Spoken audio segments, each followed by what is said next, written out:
like, this is just easy and simple. Like, I didn't go to journalism school. I'm a recording artist that loves boxing and done a boxing channel. So I'm not a journalist. There, you can say what you want to say. I don't know if you curse or not. I curse, as you can hear. You can curse. So there's, there's no rules here. It's unruly. We're just having fun. It's unruly. But I usually do it on the fly. But I thought I do have a few questions. Shane, let me just say, man, you're a legend, though. I have to give you a round of applause, man.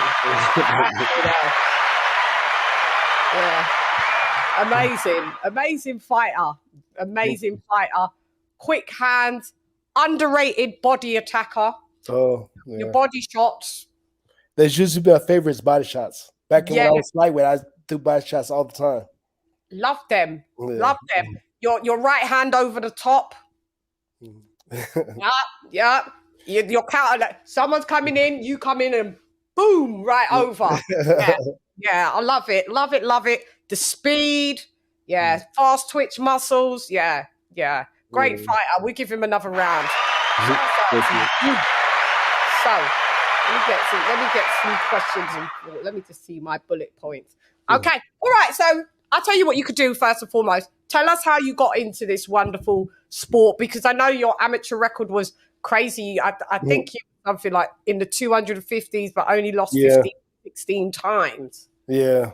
I started boxing really because I was so energetic at home. Really?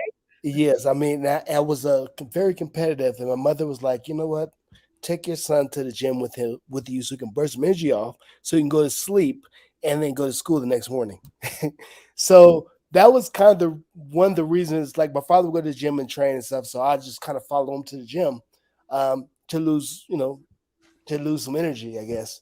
But I chose boxing for myself when I was like 10 years old. And I told my mother and my father, I said, listen, I'm going to be world champion and be great. I'll be one of the great ones.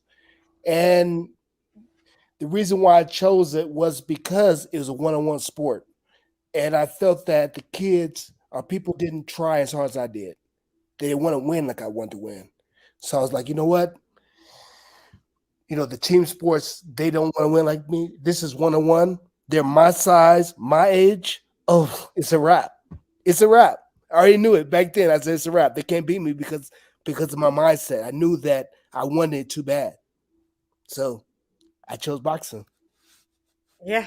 And the rest is history. You had you did medal in the juniors. Was you silver? Where in Puerto Rico when I was in 1989? Yeah. Yeah. I really won that fight. I should have got the gold, but they kind of gave it to the always rock the Americans. Have you noticed the Olympics? They kind of gave it to the Puerto Rican guy, but I later stopped him in the Goodwill games the next year. Yeah. So I really knocked out everybody in that tournament. Yeah. So I was silver medalist in Puerto Rico and knocking out all but one. The Puerto Rican guy, I lost by 1 point, and I was just, I was very strong, very competitive. Like I said, I was the one that had to win and made sure that I did everything right. The Virgo tendency in me made sure that everything was perfect. The jab, right hand, left foot, whatever it was, turn my foot to the left foot, like twist everything. I had to make sure that it was perfect. Just like, my heroes like Sugar Ray Leonard, Tommy Hearns, all that made sure that when I put that punch in there, they're gonna feel it. Right. And also, I realized that you also dabbled. You did switch it sometimes. I did a little bit. Couple fights. I'll switch a little bit. I'll turn southpaw, the scenery up a little bit, and then I could kind of do it athletically. I was good enough to move away, and I practiced it before I even got to the ring. So I did a little bit, but not really though. Yeah, I saw some of your switch hitting. So okay, so then all right, so you came in as a 135 pounder lightweight. Yes. All right, so let's talk about this. So I want to dive into the De La Hoya fight. There's what you did too. You passed all the way by the lightweight division. All right, no, let's go back. Yeah. All The right, you. whole level division. Oh, yeah, I know. Ah, okay. Yeah. That's where you was doing. Yeah, let's talk about the lightweight, where you got your first championship champion belt.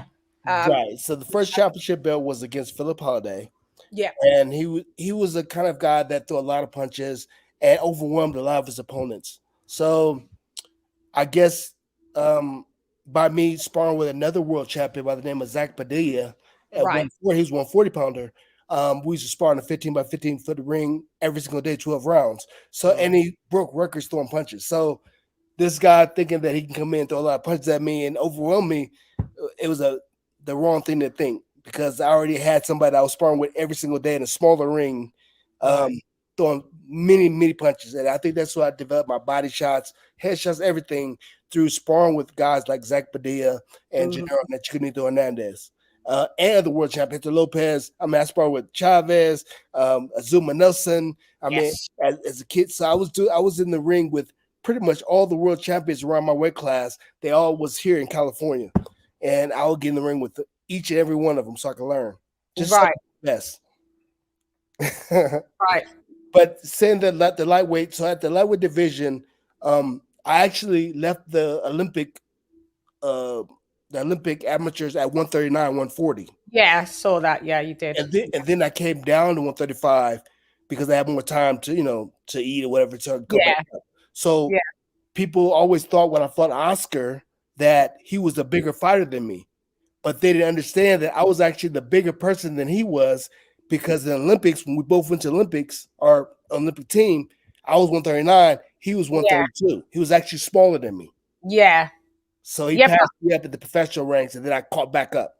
Yeah, because Oscar always seemed quite big for the weight, though. Like he was always and you knew Oscar growing up as well, so you could talk about. we fought when we were 12, 13 years old. I beat him at 12. Actually, I was the number one guy in California all the time until the last little bit where Oscar became number one, the golden boy, whatever.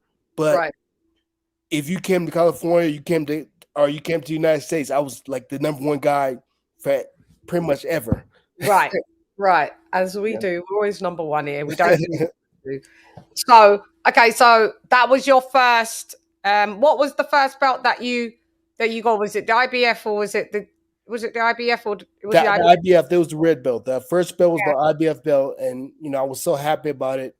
But I was a little bit at the end of the fight. I think a lot of people don't really know, but at the end of the fight, because I actually beat him pretty easily and pretty good. But the guy from HBO, the vice president at the time for HBO, Lou DiBella, which is now a promoter. Yeah. So he said right after the fight, he says, "Oh man, that was a shit fight. That fight wasn't good. I was like, what are you talking about?" And it was like, no, I just, because it would have been knock him out because I knocked out everybody. And I was like, well, for one, I wasn't feeling good when I went to the ring. You knew that I weighed in 137 when I entered the ring. He weighed 147 when he entered the ring. Yeah. So I actually beat him easily. So I told Lou DiBella, I said, okay, if you believe that I'm not the best lightweight out there, or if you think somebody can beat me, you find them that can beat me, and you bring them to me so we can see who's the real champion. Because I don't if I'm not the best, I don't even want the belt. Yeah. That's what I told him to his face. HBO. Yeah. He's vice president HBO. I said, listen, if I'm not the best, I don't want the belt. Find somebody to beat me because I'm the best. Yeah. And he tried, and then by him trying, all 8 of my title defenses were by knockout. Yeah. All 8.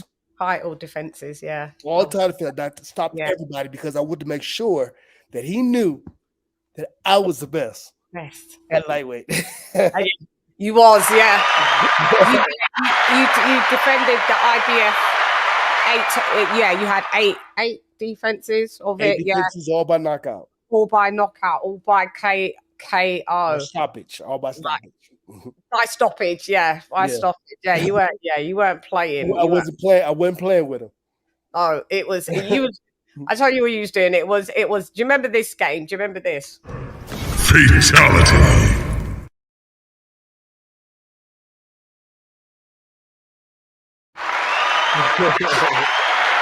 The fatalities were Yeah, there you go. yeah.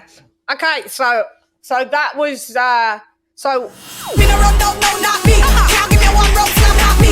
Back up behind, but don't touch my weed. Make sure you have a fresh smoke when you breathe. Really ain't sad, no, not my lead. Love it hardcore, no sound styling. From the bed to the floor, like a crime scene. Take 2 pins so you can't read me.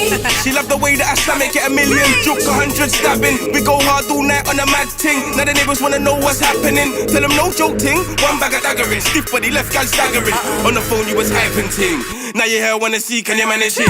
Good body girl versus the stallion. I'ma roll this suit and go ham again. Couple shots of some rock and it's that again. Wind up the tin, wind up the tin. Gal them teaser, side pussy seeker. Push it in deeper like submarina. Rage I make gal hotter than a fever. Ganja me but not shisha, see it there. Pussy me run, no, not me. Power with the dead ting, no, not me. Girl up a wipe and the ting properly. If you look good then wind your body. It's rage man, give it to the no styling. Make gal shiver when you push it in deep. When a man that's strong, like a man that's sweet. You for a red, never pop down, not me. Cocky me around, don't know, not me. Can't give me one rope slam, not me. Back up behind, but don't touch my weed. Make sure you have the fresh smoke when you breathe. Really ain't sad, no, not my lead. Love it hardcore, no sound styling. From the bed to the floor, like a crime scene. Take 2 pins so you can't read me. Alright, how you heard this LadyChann? Yeah, you have to give a round of applause to the man at the moment. It's Rage. Yeah. No, not me. God.